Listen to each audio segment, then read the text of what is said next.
สวงว่าสายตาน้องได้ง่ายลูกเลี้ยงลาวหน้าข่าวเหมือนเลือนและเลี้ยงมนขาวนวลตั้งโตขนโหยาวนาขนตามวยตาลำลีก็มางอมาลัดความก็วันหน้าตาน่ารักแหลมตาน่ารักแหลม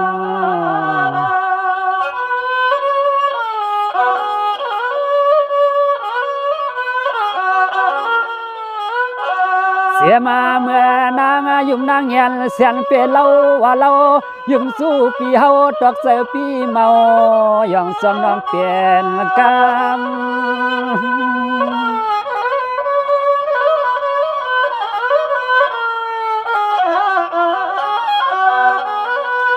สองว่าเนื้อตัวน้องในตั้งขาวตั้งขวาง